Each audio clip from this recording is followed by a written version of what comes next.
पशुपति नाथ का एक व्रत होता है जिसको कहते हैं पशुपति व्रत।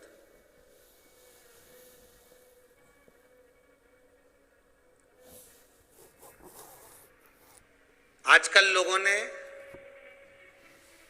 शिव महापुराण की कथा में से देख देख कर खुद की आईडी पर खूब सारे पशुपति व्रत बना बना के डाल दिए कि ऐसा करो वैसा करो, फिर उद्यापन भी ऐसा करो।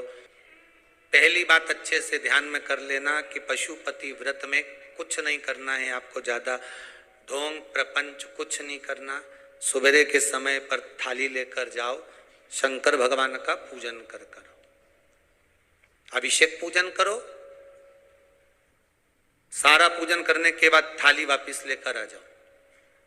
उसी थाली को शाम के समय लेकर जाओ,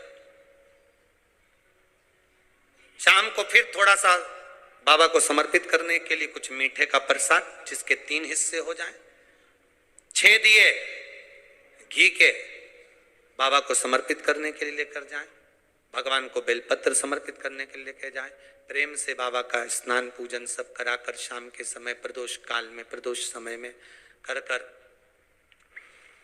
प्रसाद जो बना कर ले गए हो उसके 3 हिस्से कर लो, 2 हिस्से मंदिर के अंदर ही रख देना है, 1 हिस्सा अपनी थाली में वापिस लेकर आना, 1 दिया लेकर आना, उसको वहां से जलाकर नहीं लाना।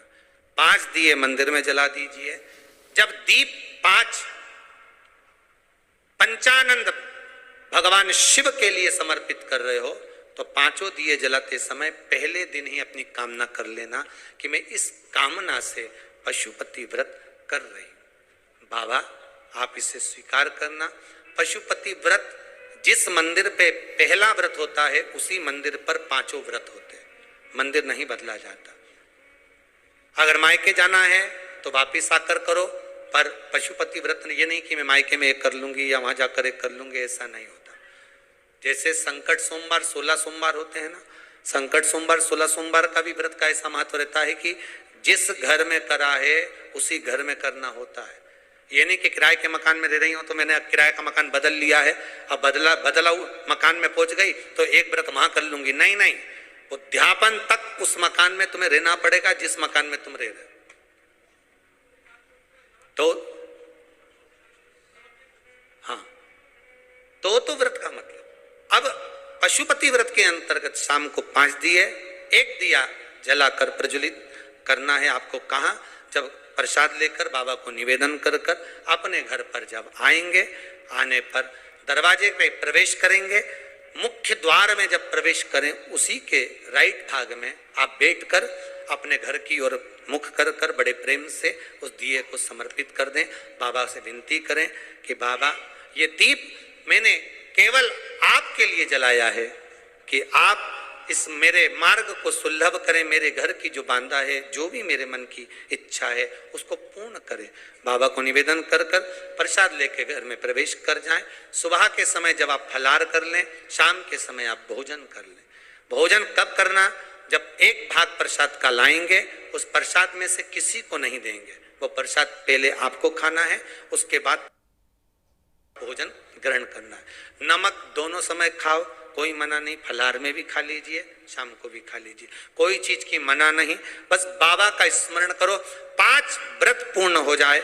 छठे व्रत में कुछ भी 108 सामग्री लेकर जाओ, चाहे मूंग लेकर जाओ, चाहे चावल लेकर जाओ, पत्र लेकर जाओ, चाहे 108 मखाने लेकर जाओ, चाहे तुम्हारी मर्जी पड़े जो लेकर जाओ। 108 पुष्प ले जाओ, श्वेत पुष्प ले जाओ, रक्त पुष्प ले जाओ, जो तुम्हारी मर्जी पड़े, पर 108 लेकर जाइए। शाम के समय पर जब आप पूजन कर लें, पुष्प समर्पित कर दें 108, तब एक श्रीफल 11 रुपए बाबा के चरणों को समर्पित कर दें। बाबा आज मेरा व्रत पूर्ण हुआ है, मेरी मनोकामना पूर्ण करना।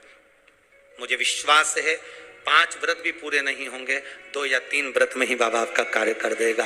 पर प्रेम से करना, विश्वास रखकर करना, भरोसा रखकर करना, अहंकार नहीं। जितने पशुपति व्रत करो आप, उसमें अभिमान को त्याग। शंकर जी के दरवाजे पर जब सुबह जाओ ना तो पहले अहंकार छोड़ कर जाइए। पशुपति व्रत आप जब करें, भगवान शिव को 5 व्रत हैं, बीच में कोई बांधा आ भी जाए उसको छोड़ दो, अगला करो।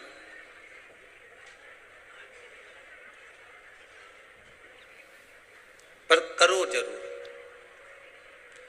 दुनिया का ऐसा कौन सा कार्य है जो पशुपति व्रत से नहीं हुआ। ना जाने कितने लोग पशुपति व्रत को करे होंगे और बाबा ने एक व्रत में, 2 व्रत में, 3 व्रत में, 5 व्रत में कुछ ना कुछ तो दिया होगा। अगर बाबा मान लो तुम्हारी कामना पूर्ण नहीं भी करता तो मन की शांति तो दे ही देता है।